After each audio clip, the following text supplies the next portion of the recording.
Nous sommes le 2 juin 2026, peuple d'Afrique, recevez nos salutations comme d'habitude. La DGSC se cachant derrière les médias propagande de la jeune française est en train de vouloir sonder l'opinion. Parce que nous voyons que la DGSC est en train de se projeter dans quelque chose. Parce qu'à la une de ces médias propagande de la jeune française, nous voyons un titre qui revient. Ce n'est pas la première fois.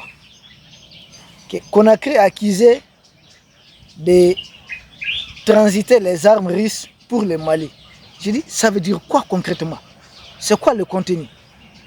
Conakry a un port. Les ports sont éventuellement faits pour faire transiter les marchandises. Ah ben, en quoi on parle d'accuser?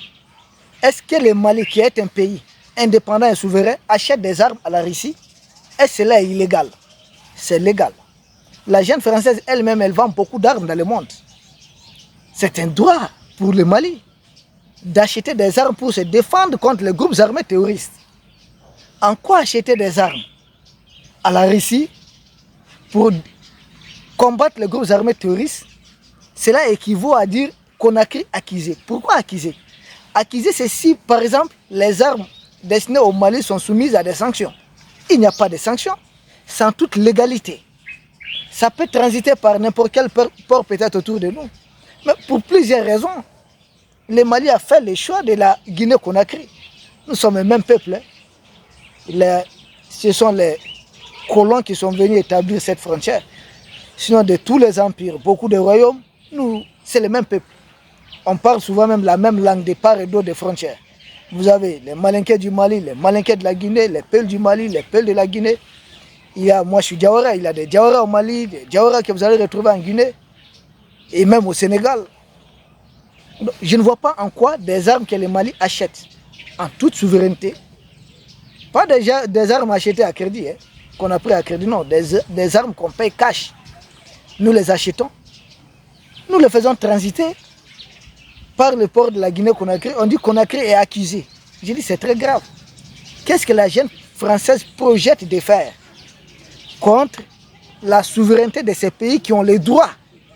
Parce que tout ce qui passe par la Guinée perçoit aussi des droits. Et le Mali aussi, ça fait transiter. Nous sommes un pays continental. C'est-à-dire que nous n'avons pas de débouchés sur la mer, sur l'océan. Et ça, la jeune française c'est pertinemment bien pour qu'elle a fait ça. Regardez un peu la carte du Mali. Comment de part et d'autre, on a essayé de nous empêcher. Ils ont répété la même politique après, contre l'Éthiopie, en séparant l'Éthiopie de l'Érythrée et autres. Bref, ça c'est un autre débat. Ils ont fait exprès. Ils connaissent les vaillants peuples en Afrique. Ils ont tout fait pour empêcher le Mali d'avoir les débouchés. Mais c'est que la gente mauritanienne est en train de faire. Le sud de la Mauritanie est peuplé de qui? C'est des Soniqués comme nous. Moi je suis Soniqué. Ce sont nos frères Peuls. Ce sont nos frères Bambara. Le sud de la Mauritanie. Parce que la colonisation française a créé certains États. Mais on ne va pas encore entrer dans ça. Donc, au nom de quoi le Mali va acheter des armes à la Russie et que ces armes-là transitent, cela devient un problème. Macron veut utiliser une fois de plus l'Ukraine, Zelensky sans doute, pour commettre des choses qui ne sont pas du tout légales. Pour moi, la DGSC est en train de se projeter. Pourquoi nous enregistrons la présence émission? C'est pour permettre à nos autorités aussi au niveau de l'Afrique d'anticiper, de prendre les devants, de ne pas toujours subir, de ne pas attendre, d'avoir déjà des plans B, des plans C, de ficeler déjà quelque chose de façon très très solide. S'il faut, il faut renforcer la sécurité de certains pays au niveau de l'océan Atlantique. Tout pays qui va tenter des actes de piraterie, si ces mercenaires sont pris, on va les appréhender. Parce que ça me fait penser à ce qu'ils avaient fait au niveau de la Corne d'Afrique. Après la défaite américaine au niveau de la Somalie, tout d'un coup on a assisté à l'explosion des pirates le long des côtes somaliennes. Et ces pirates-là, les bateaux de commerçants et autres là, on demande les rançons, une sorte de terrorisme que vous voyez ici, mais transporté cette fois-ci sur l'océan Indien. Allant jusqu'au niveau un peu de la mer Rouge. Parce qu'il s'agit d'une voie clé. Ces gens voulaient empêcher les Chinois et autres.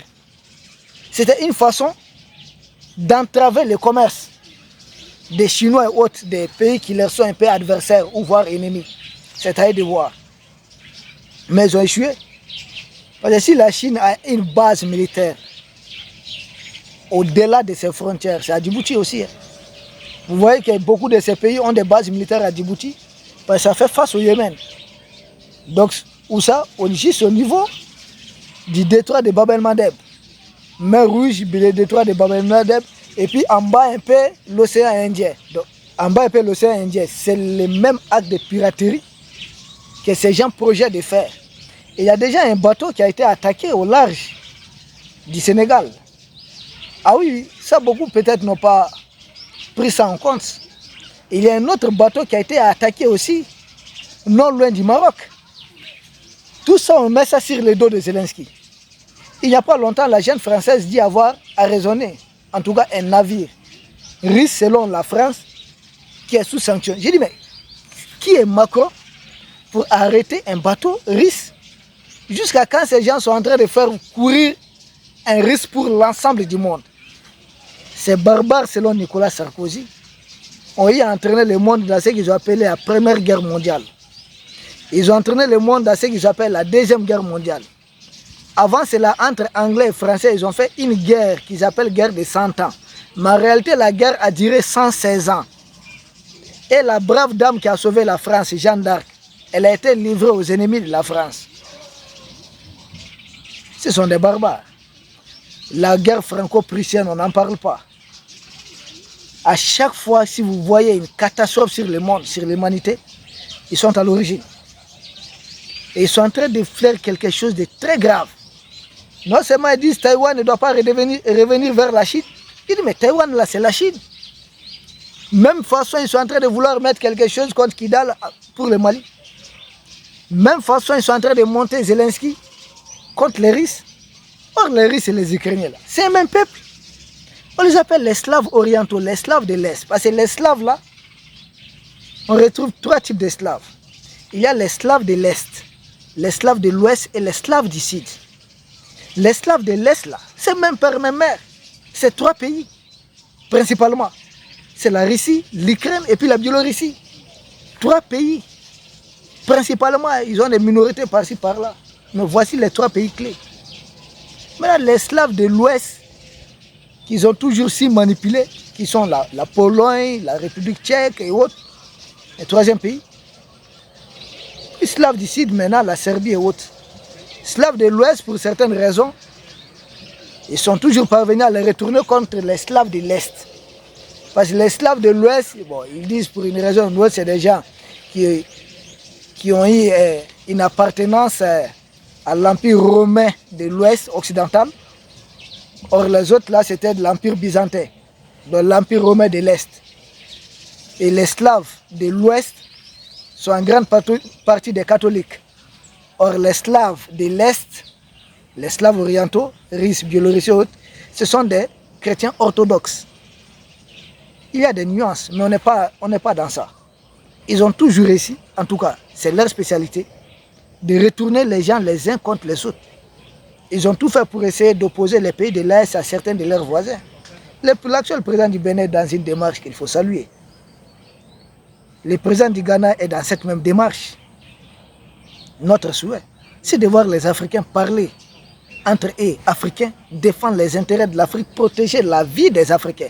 Ce n'est pas voir les Africains se comporter en terroristes et autres là, se faire exploser pour les intérêts d'Emmanuel Macron. Pourquoi? Donc ce que la DGS est en train de projeter, nous appelons l'Afrique à l'unité. Et il est temps que d'autres dirigeants africains ouvrent les yeux et comprennent qu'il s'agit d'une guerre de recolonisation de l'Afrique. Posez-vous la question, pourquoi le général Barré Abouakar du Nigeria a été enlevé avec son épouse? Et c'est une question d'élection. Le Nigeria organise une élection présidentielle chaque 4 ans. Pourquoi Boko Haram frappe le Nigeria de plein fouet? Et c'est une question d'élection, de démocratie, de coup d'État. Que les gens ouvrent les yeux. Les pays qui les soutiennent là, souvent vous avez des monarchies arabes de Golfe. C'est des gens qui n'ont rien à voir avec les élections. Macron collabore avec eux pour recoloniser l'Afrique. il y a des Africains qui sont dans les petits détails. Non, non, non, c'est telle tendance religieuse. Non, non, non, c'est telle question de démocratie. Ça n'a rien à voir avec ça. Il faut qu'on essaie de voir au-delà. Nous enregistrons la présente émission pour encourager nos dirigeants. Peut-être, ils l'ont déjà fait, on ne sait pas. Mais anticiper. Parce que la DGS, quand elle veut procéder à quelque chose, il y a une enquête qu'ils essaient de faire, mais à travers leurs médias. Ce sont eux qui sont derrière les médias. Parce que ces médias-là en France, ça appartient généralement aux patrons des multinationales, des grandes entreprises. Voilà les patrons des multinationales ou d'autres grandes entreprises de la France. Nous devons rester vigilants. Ça montre que nous sommes du bon côté de l'histoire et que nous sommes en train de vaincre. Restons toujours mobilisés, sereins et surtout concentrés. L'Afrique, nous vous remercions, nous espérons vous retrouver demain pour un autre sujet au sommet de l'actualité. D'ici là, restons mobilisés et surtout sereins. Sereins, restons très concentrés. Merci beaucoup, à très bientôt.